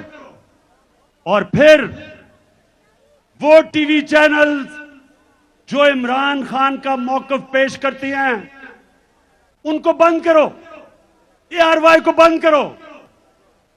ARY को किस लिए बंद किया भाई? ARY का क्या कसूर था? उसको क्या पता था कि शहबाज गिल क्या कह देगा प्रोग्राम में? ARY का क्या कसूर था? उसका कसूर यह था कि वो इमरान खान का मौकफ पेश करता है, जबकि ये दूसरे किराए के टट्टू, जमीर फरोश, ये वो चैनल्स जो किरदार कुशी करते हैं और फिर सोशल मीडिया के लोगों के ऊपर क्रैकडाउन, सोशल मीडिया के बच्चों को टेलीफोन करके धमकियां, उनको डराना, उनको पकड़ लेना, खौफ फैलाना कि किसी तरह सोशल मीडिया भी इस मुल्क में इमरान सामने ना लेके आए, उसको भी बंद कर दो। और उससे भी खौफनाक चीज ये एक और साजिश चल रही है कि हमारी अदलिया को तकसीम करने की, ताकि अदलिया से अपने फैसले करवाए जाए। मीडिया का मुंह बंद करो, अदालतों को तकसीम करो, मुल्क में खौफ फैलाओ, इमरान खान की आवाज बंद करो और फिर इन चोरों को, डाकुओं को हमारे ऊपर मुसल्लत करो जो बैरूनी एजेंडा है। और इससे एक और बहुत खौफनाक गेम चल रही है कि इमरान खान और फौज के बीच में, तहरीक इंसाफ और फौज के बीच में आपस में लड़ाई करवाई जाए, आमना सामना करवाया जाए। मेरे पाकिस्तानियों, मैं 18 साल का था जब मैं बांग्लादेश, तब ईस्ट पाकिस्तान था, मार्च 1970 मैं ईस्ट पाकिस्तान मैच खेलने गया अंडर 19 का। हमें यहां मीडिया पे ब्लैकआउट था, डिक्टेटर का जमाना था, मीडिया के ऊपर पाबंदियां थी, हमें पता ही नहीं था कि ईस्ट पाकिस्तान में क्या हो रहा है। जब मैं वहां मैच खेलने गया तो मेरा चाचे का बेटा ब्रिगेडियर शफीक उसके पास में ठहरा। वो पहली दफा उसने मुझे बताया कि हो क्या रहा है, कि अवाम यानी कि वो जमात जो बांग्लादेश की बल्कि पाकिस्तान की सबसे बड़ी जमात थी, उसके खिलाफ मिलिट्री एक्शन हो रहा था, शुरू हो रहा था। और सारे पाकिस्तानी सुन लो, इतना बड़ा जुल्म हुआ जो हमारा मुल्क टूटा, बड़ा सानिया हुआ पाकिस्तान से कि जब आप फौज को और सबसे बड़ी मुल्क की जमात का आमना सामना करवाते हैं तो नुकसान तो मुल्क का है। आज फिर वो साजिश हो रही है, हर किस्म का प्रोपेगेंडा किया जा रहा है कि जनाब इमरान खान तो शोहदा के खिलाफ, उनके खिलाफ बात कर रहा है। शर्म करो, इमरान खान वो पाकिस्तानी है जो गुलामी की, अगर गुलामी हो वो मौत उसके लिए बेहतर है। अगर मुझे ये हो कि गुलामी या मौत, मुझे मौत पसंद है। ये कैसे हो सकता है कि एक मुल्क की मैं फौज को कमजोर होने दूंगा? ये कैसे हो सकता है कि मैं चाहूंगा कि मेरे मुल्क की फौज कमजोर हो? क्योंकि अगर पाकिस्तान की फौज कमजोर होती है, यहां इतनी बैरूनी साजिशें हैं, मैं बार बार कह बैठा हूं कि मुल्क के 3 टुकड़े करना चाहते हैं वो। इसलिए इमरान खान कभी नहीं चाहेगा कि उसकी फौज कमजोर हो, वो चाहेगा कि उसकी फौज एक मजबूत इदारा हो। अब मैं आपको बताऊं, अब मैं ये चाहता हूं कि जो लोग आज इख्तिदार में बैठे हैं, जरा मैं आप सबके सामने दिखाना चाहता हूं कि इन्होंने पाकिस्तान की फौज के मुतल्लिक क्या कहा है। देखें जरा। जनरल कमर जावेद बाजवा साहब, आपने हमारी अच्छी भली चलती हुकूमत को रुखसत करवाया, जजों से जोर जबरदस्ती से फैसले आपने लिखवाए। जनरल बाजवा साहब, आपको 2018 इलेक्शन में अवाम के मैंडेट की चोरी का हिसाब देना है। हाँ, नवाज शरीफ ने ये जरूर किया कि उसने किरदारों और इदारों के दरमियान एक वाज़ेह लकीर खींच दी है। एक या 2 अफराद इदारा नहीं हुआ करते, एक या 2 अफराद इदारों की बदनामी का बायस बना करते हैं।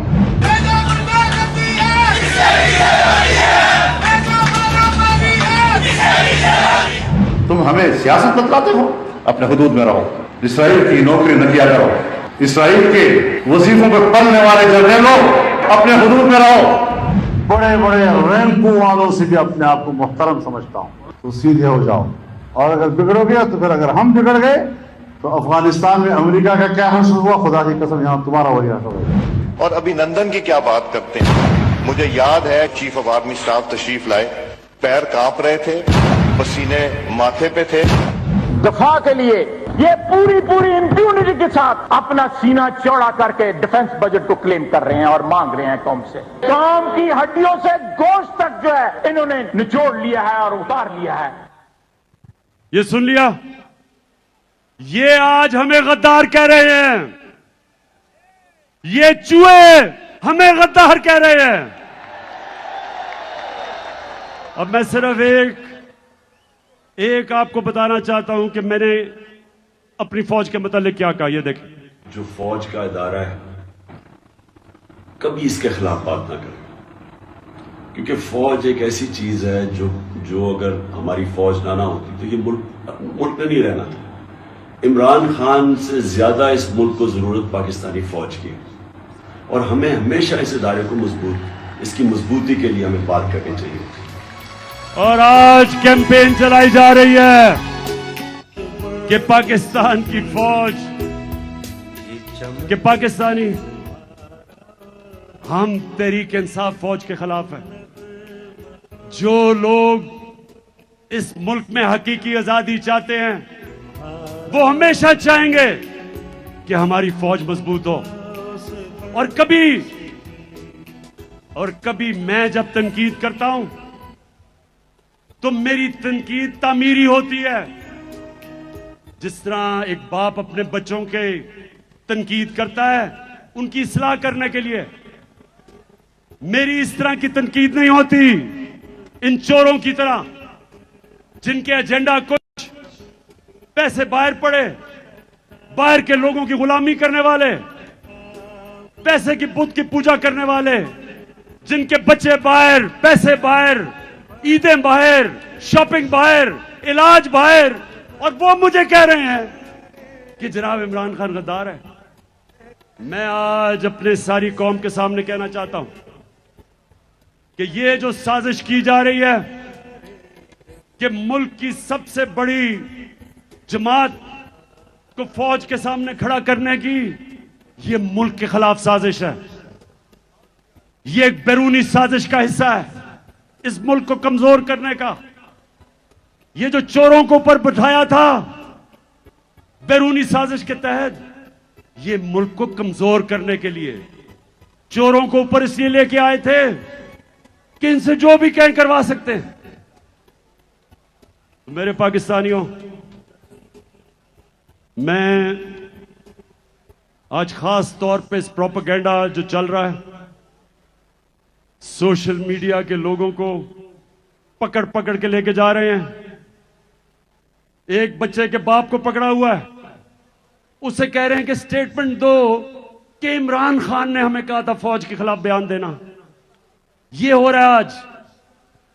तो मैं आज आपके सामने ऐलान करना चाहता हूं कि मेरा आज अगला लाएअमल क्या है। सबसे पहले मैंने फैसला किया अब कि अपनी आवाम में निकलने का। मैं अपने लोगों के पास जाऊंगा,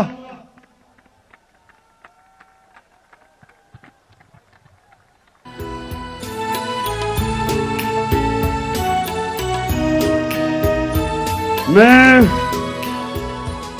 पूरा टूर प्लान बनाया हुआ है। अगले हफ्ते पिंडी जलसा करने जा रहा हूं, उससे अगले बल्कि उसके चंद दिनों के बाद कराची इंतजार करो मेरी, मैं आ रहा हूं। मैंने बड़ी देर से, मुझे मौका नहीं मिल रहा कि ये जरदारी का भी सही माने में मुकाबला करने का। मैं आ रहा हूं इसके पास भी। ये पाकिस्तान का बड़ा लुटेरा जिसने जो जुल्म किया है सिंध की आवाम से, जो गुलाम बनाया हुआ है इसने सिंध के लोगों से, उन बेचारों के ऊपर FIRs, गुंडों से मार पड़वाना, जेलों में डालना, उनका पैसा खा जाना, जहालत में रखना, और सिर्फ इसलिए कि सिंध का पैसा लूट के ये बाहर ले जाए। तो इंशाअल्लाह सिंध में आपके पास भी आ रहा हूं, सखर का भी मेरा प्लान है, हैदराबाद आ रहा हूं, इस्लामाबाद जा रहा हूं, पेशावर तैयार हो जाओ, उधर भी आ रहा हूं। मर्दान आ रहा हूं। अटक का मेरा प्लान है, उस एबटाबाद, उसके बाद मुल्तान, फिर बावलपुर, फिर सरगोदा, झेलम, गुजरात, फैसलाबाद और गुजरांवाला, और आखिर में कोयटा। आपको भी नहीं मैं भूला, उधर भी आ रहा हूं मैं।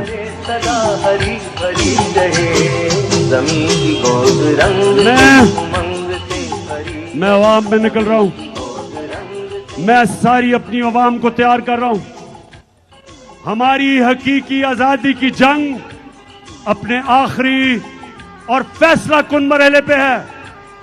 मेरी कौम तैयार हो जाओ। मैंने अपनी सारी पार्टी, उनकी सारी तंजीमें, सबको मैंने पैगाम पहुंचा दिया कि आप तैयारी करें।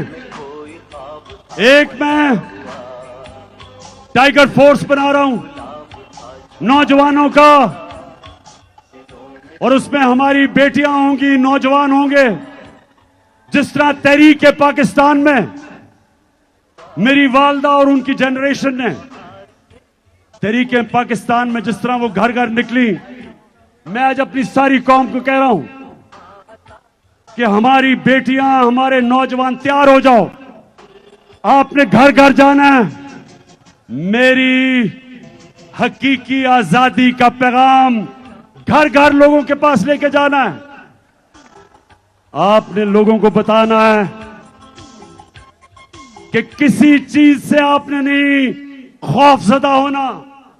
ये आपको डराने की कोशिश करेंगे, जिस तरह इन्होंने 25 मई को की। ये हर किस्म का खौफ आप में पैदा करेंगे। जब तक आपका कप्तान खौफजदा नहीं, तो आपको किसी से डर है? खुदा करे, खुदा करे, खुदा करे, खुदा करे सदा हरी भरी रहे जमीन की गोद, रंग से उमंग से भरी रहे जमीन की गोद, रंग। तो फिर से आखिर में, अच्छा मैं पाकिस्तानियों सुनो आखिरी मेरी बात।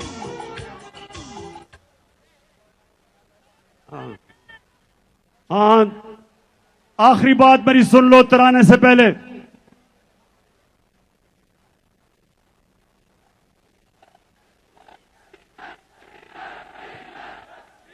बता हुआ नजर में गुलाब था छुपा हुआ। आपको मुझे ये बताएं, डीजल बार बार आपको क्यों याद आ जाता है? वैसे इन तीनों की जब इन तीनों की शक्लें नजर आई साथ साथ, थ्री स्टूजेस की, जरदारी, चेरी ब्लॉसम और डीजल,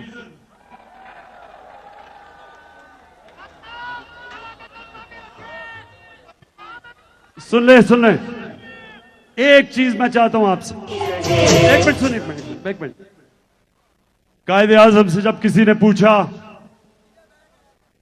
कायदे आजम के बड़े बुरे दिन थे 1937 में, एक सीट जीते वो, बड़ी आराम की जिंदगी गुजारे थे लंदन में। वहां से वापस आए, इलामा इकबाल ने उन्हें कहा था कि मुसलमानों की आपके बगैर लीडरशिप नहीं आती। तो कायदे आजम जब वापस आए तो एक सीट मिली। उनका लंदन से एक दोस्त मिलने आया, कहता आप इतनी आशी की आराम की जिंदगी गुजार रहे थे, तो क्या आपको अफसोस नहीं हुआ कि सब छोड़ के और इधर आए और देखें इतना बुरा रिजल्ट है? तो पाकिस्तानियों ये गौर से सुने, आजम ने जवाब दिया, ये गौर से सुने। उन्हें अपने दोस्त को कहा कि मैं सिर्फ एक चीज चाहता हूं, जब मैं अपने अल्लाह के पास जाऊंगा, मैं सिर्फ अपने अल्लाह से एक चीज सुनना चाहता हूं। और उन्होंने अंग्रेजी में यह कहा कि मैं अल्लाह से यह सुनना चाहता हूं कि अल्लाह मुझे कहे कि वेल डन मिस्टर जुना, यू ट्राइड योर बेस्ट। जिना साहब कि शाबाश जिना, तुमने अपनी कौम के लिए पूरी कोशिश की।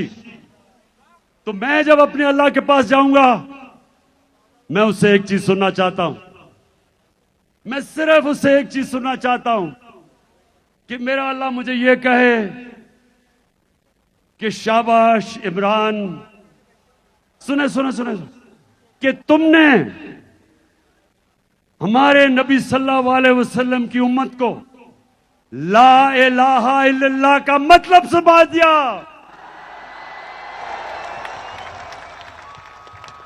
अच्छा, अब मिलके आज हम सारे कौमी तराना 14 अगस्त को हम इस्तकबाल करते हुए गाएंगे। किधर है? इधर आओ, इधर आओ। सलमान ऊपर आ। पाक ज़मीन शाद बाद, ईश्वरे हसीन शाद बाद, तू निशाने अज़्मे आली शान, अर्ज़े पाकिस्तान मरकज़े यकीन शाद बाद।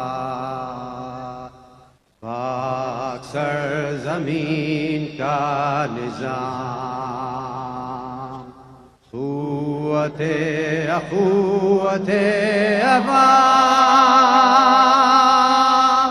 क़ौम मुल्क सल्तनत आइंदा ताबिंदाबाद, शाद बाद मंज़िले मुराद, परचमे सितारा हिलाल,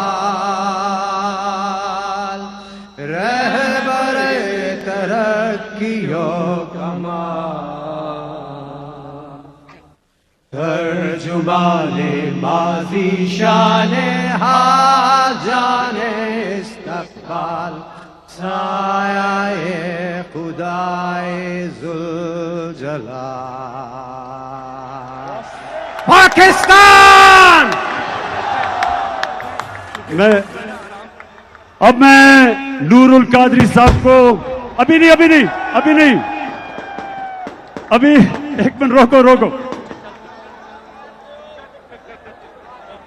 मैं चाहता था कि नूरुल हक कादरी साहब हमारे शोधा के लिए दुआ करें। कायदे मिल्लत इस्लामिया इमरान खान का हुक्म है कि इस आधी रात को पाकिस्तान की आज़ादी से लेकर आज के हकीकी आज़ादी तक जितने शुहदा है, हम सब अपनी बंदगी और आजिज़ी के हाथ मौला कुद्दूस के हाथ उठाएं और दुआ करें कि मेरे रब्बे ज़ुल जलाल हमारे इस प्यारे महबूब वतन पाकिस्तान की हिफाजत फरमा। वो सारे लोग जो इस वतन की हिफाजत की ड्यूटी पे हैं, उनकी भी हिफाजत फरमा। क़याम पाकिस्तान से लेकर हकीकी आज़ादी तक, इस आहद तक जितने लोगों ने अपने जानों की कुर्बानियां पेश किए, अपने पाकीज़ा रूह पेश किए, अपने मुक़द्दस खून पेश किए, या इलाहुल आलमीन उनके दरजात बुलंद फरमा, उनके दरजात बुलंद फरमा, उनके दरजात बुलंद फरमा, और उनका हशर बदर, उहद और करबला के शुहदा के साथ फरमा। या इलाहुल आलमीन वो लोग जो हमारी सरहदों पर रात की टिटरती सर्दियों में पहरा दे रहे हैं, या अल्लाह ताला उनकी नुसरत फरमा, उनकी मदद फरमा, और बतौर खास पाकिस्तान को अल्लाह तबारक व तआला उस मंजिल की तरफ 75 साल बाद हकीकी मंजिल की तरफ हमें रसाई फरमा। हमारे कायद इमरान खान के लिए दुआ फरमाए कि या इलाहुल आलमीन इस बंदे की हिफाजत फरमा, इनको इस्तिकामत अता फरमा और हर किस्म बैरूनी और अंदरूनी दुश्मनों और साजिशों से अपनी हिफाजत में फरमा। रब्बना ला तुआखिज़ना इन नसीना व अख्ताना रब्बना वला तहमिल अलैना इसरन कमा हमलतहु अलल लज़ीना मिन क़ब्लिना रब्बना वला तुहम्मिलना मा ला ताक़त लना बिह वाफ़ु अन्ना वग़फ़िर लना वरहमना अंत मौलाना फंसुरना अलल क़ौमिल काफ़िरीन व सल्लल्लाहु तआला अला खैर ख़ल्क़िही व नूरि अर्शिही व ज़ीनत फ़र्शिही सय्यिदिना मुहम्मद व आलिहि व अस्हाबिहि अजमईन। मुबारक हो पूरी कौम को। सबको जश्न आजादी मुबारक। एक मिनट, मैं सबसे आखिर में 1 मिनट, बड़े आराम से आपने बाहर निकलना है, लोग बहुत ज्यादा हैं, बड़े देखभाल करके निकलना, आहिस्ता आहिस्ता निकलना, कोई जल्दी नहीं है। हम अभी, मैं आपके साथ ही हूं, अल्लाह जरा लगा दो। जितने लोग बाहर हैं और वो अंदर नहीं आ सके उनसे मैं माजरत करता हूं।